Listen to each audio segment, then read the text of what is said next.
In the Gulf of Aqaba, which is connected to the Red Sea, there's a unique museum that's being visited by divers and fish alike.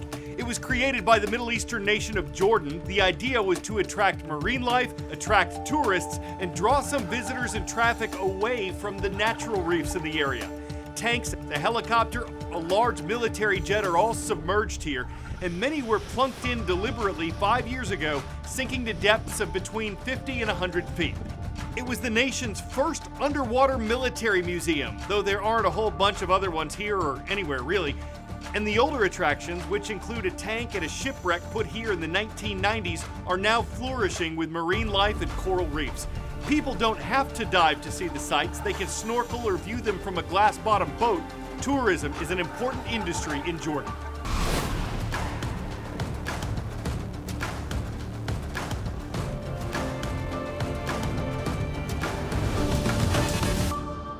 I'm Carl Azuz. Fridays are awesome. This is the world from A to Z. Let's get you up to speed on another international event. The United States government is threatening to stop sending certain weapons to Israel if it launches a full attack on the city of Rafah. Here's why that's significant. Rafah is a city in southern Gaza. That's the Palestinian territory controlled by Hamas, the militant group Israel's at war with. Rafah is considered the last stronghold of Hamas, but it's also where a reported 1 million Palestinian civilians have been taking refuge during the war. The Biden administration is concerned that if Israel assaults Rafah, it won't do enough to keep civilians there out of harm's way. Israel has said that it's taken extensive measures to protect them, but it accuses Hamas fighters of hiding among civilians. And Hamas says tens of thousands have died in the war. We don't know how many of those are fighters and how many are civilians. Why does the U.S. decision matter? Historically, America's been a close ally of Israel, and the U.S. publicly supported the Middle Eastern country, saying it had a right to defend itself after Hamas launched a terrorist attack against Israel last October. But President Joe Biden recently said Palestinian civilians have been killed, quote, as a consequence of some bombs the U.S. has sent to Israel, and he's facing political pressure from Americans who support Palestinians.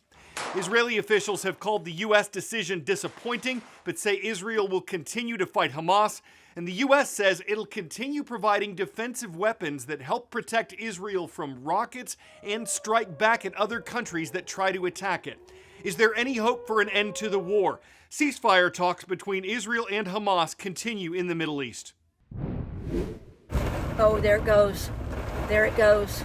Massive and fast-moving. This tornado churned through Columbia, Tennessee Wednesday evening as many motorists sheltered in cars nearby. A different state, a different storm, but a similar scary ordeal as a couple in Michigan rode out a twister in their SUV. Watched that tree fall. She told me to back up. I started backing up. More falling trees blocked their escape.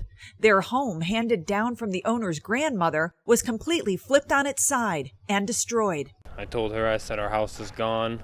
And it just kept hitting. For the past 14 days, tornadoes have been reported every day across multiple states in the central and southern U.S., leaving incredible paths of destruction. We had a tornado touchdown here in Murray County, approximately 2 miles wide, and exacting a tragic human toll. Tennessee officials confirmed Thursday morning that there were storm-related deaths and multiple injuries in their state, with searches ongoing.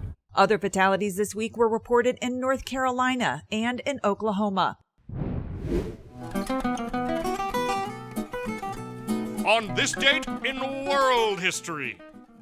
May 10th, 1994, Nelson Mandela took his oath of office as the first black president of South Africa. His election followed the end of apartheid, a policy of racial separation and discrimination in the country.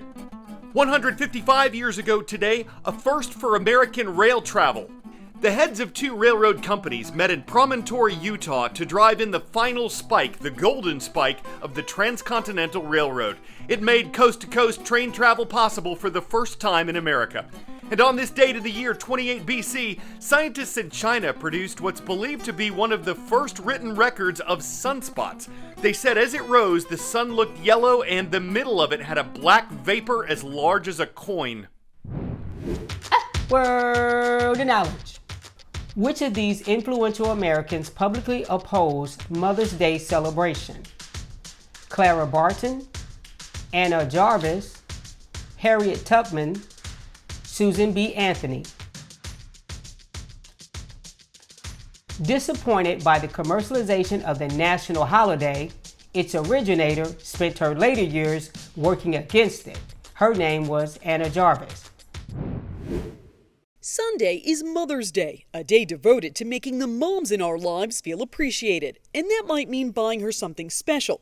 People plan a total spending of $33.5 billion, according to the National Retail Federation. Catherine Cullen with the National Retail Federation says topping the list of gifts this year are flowers and greeting cards, followed by spending on a special outing like dinner or brunch. Other ideas include jewelry or electronics. Happy Mother's Day! But you don't have to empty your wallet to make the day memorable for Mom. One way to keep the cost down is to do a fun activity with the family, like hike or plan a picnic. Cullen also recommends looking for deals and discounts to help keep costs down. We are starting to see retailers advertise Mother's Day deals and promotions, and we know that even more will be out there as the day gets closer. But remember, no matter what you do, quality time is what matters most. And that's priceless. I'm Jen Sullivan. We're headed out west today to highlight some of the folks watching the world from A to Z. From the city of Douglas, Wyoming, Mrs. Johnson's class is watching, and we love it. Douglas Middle School is the home of the Bearkits and Bearcats. Moving up to Montana, one state north, we arrive at Manhattan Middle School. Mr. Sigvillen's class is in Manhattan, Montana. Let's go Tigers. And for the first time, we're announcing the Lava Bears. That's the mascot of Bend Senior High School. Mr. Ellis's class is watching from Bend, Oregon.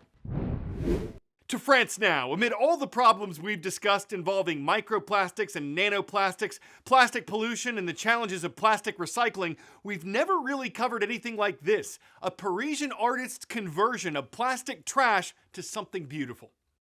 His name is William Amour. Believe it or not, this isn't a real flower.